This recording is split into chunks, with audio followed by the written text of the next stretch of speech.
जिखुनु जाया जाय देरायो इनो मोनगोन आरो गिफ्ट्सखौ स' गिफ्ट्सखौ आङो जि होगोन जिखुनु जाया आं डाबल XL साइजनि जिखुनु जाया गस्ला गांसेल' दै गांसेल'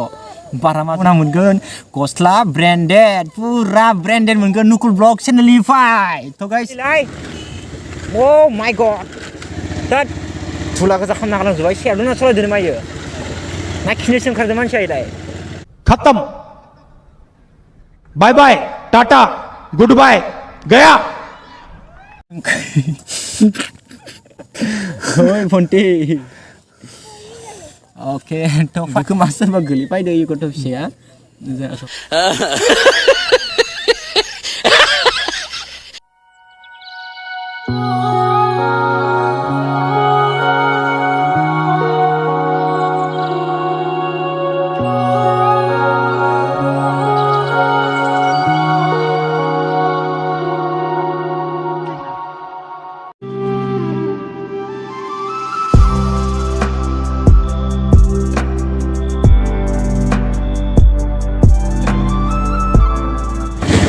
Oh my god, dhulani अबस्था सेस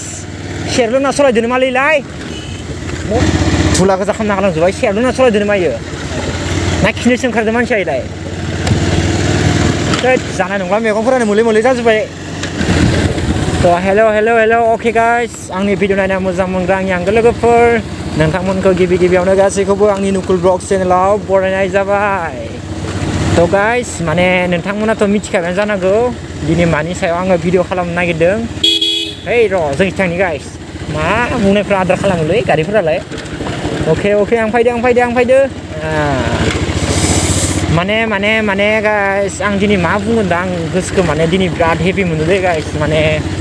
नोंथांमोनखौ आं दा मा बुङा जाजोब्बाय आं माने बहुत हेपि नांदों आरोना गाइस आङो दिनै थ' आं नोंथांमोननो दिनै खिथागोन मानि थाखाय आं एसेबां हेपि जादों आरोना स' नोंथांमोनाबो मिथिखादोंआनो जानांगौ दे मानि थाखाय आङो दिनै भिडिअ खालामदो थ' मोजां जायगायाव थानानै एसे मोजाङै सावरायनोसै गाइस ना मा बुङो आराम दैमा जिङाव थानानै जनानै रोसो जमा रायलायनोसै दे होमबा नोंथांमोना खालि भिडिअखौल' नायबाय थाथ'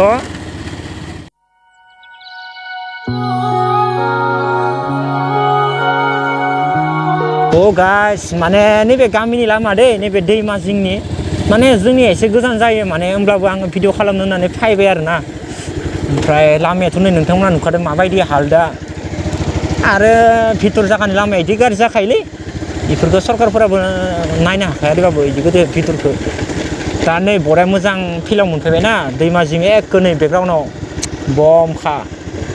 दायो मोजां जिरायना नोंथांमोनजों सावरायनि आरोना दिनै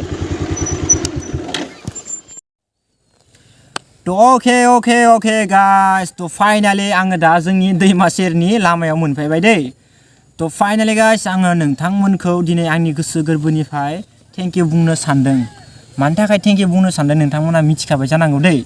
थ' नोंथांमोना माने एसेबां आंखौ दे माने सापर्ट होनानै नोंथांमोना आंखौ चेनेलखौ 2K थाबैनो खालामनानै दैनि थाखायनो आंनि गोसोखौ आं बहुत हेपि नांदो दे गाइस बहुत हेपि नांदो ओंखायनो आं नोंथांमोनखौ दा आंनि गोसो गोरबोनिफ्राय थेंक इउ बुंनो सानदों ओंखायनो आंनि गासैबो साबस्क्राइब गासैखौबो आंनि गोसो गोरबोनिफ्राय नोंथांमोननो आङो थेंक इउ जासिनाय थाबाय ओमफ्राय दा माने बेलासेखाय माने बेलासे टाइम ओइ फन्टी सोरबा गोलैफैदो इ गथ' फिसाया माने खासे गथ' फिसा दै गाइस माने खासे गथ' फिसाया साइकेल सालायनानै फैबाय थादोंमोन ओमफ्राय फैबाय थानानै आंखौ नायनायावनो गोलैलांदो समझ रहे हो ना बस यही आंखौ नायनायावनो गोलैलांदो गथ' फिसाया साल्ला जाद जायोलै मा जागोनलै गाइस थ' जियानो जाथों दे गोलैबाय जेबो नंला जाखायो बेफोर जाखायो नङा होमबा ओमफ्राय दा नै मेन टपिकआव फैदो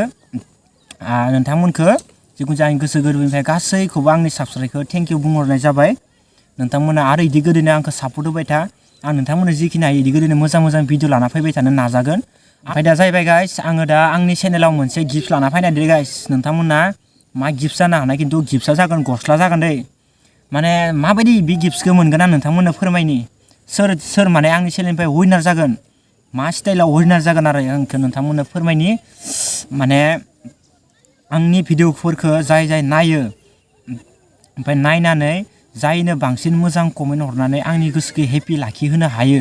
इनो आंनि नुकुल ब्लग चेनेलनिफ्राय गांसे गस्ला मोनगोन एक बरा ब्रेन्डेडखौनो होगोन आङो दामिखौनो होगोन गस्लाखौ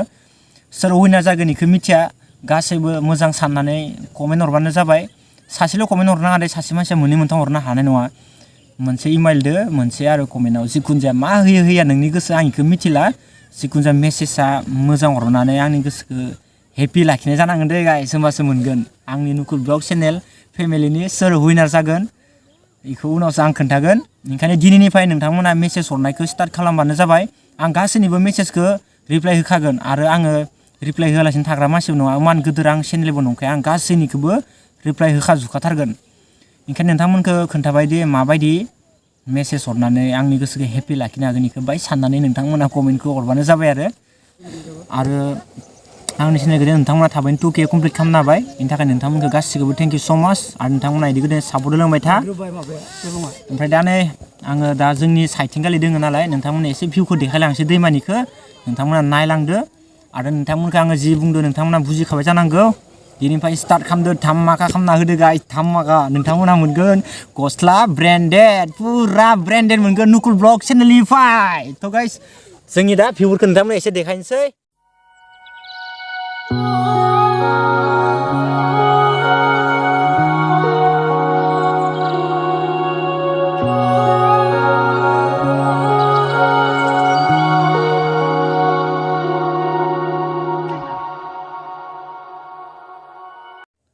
तो हेलो गाइस ओमफ्राय दा नै मोनाबाय दे गाइस मानो होनबा आङो बेलासियावसो फायखादोंमोन नैथिंगालि भिडिअ बनायनो होननानै आं बेलासियावनो फायखादोंमोन आरो ओमफ्राय दा नोंथांमोनाथ' नुखाजोब्बाय आरो नोंथांमोना बुजिखाबायानो जानांगौ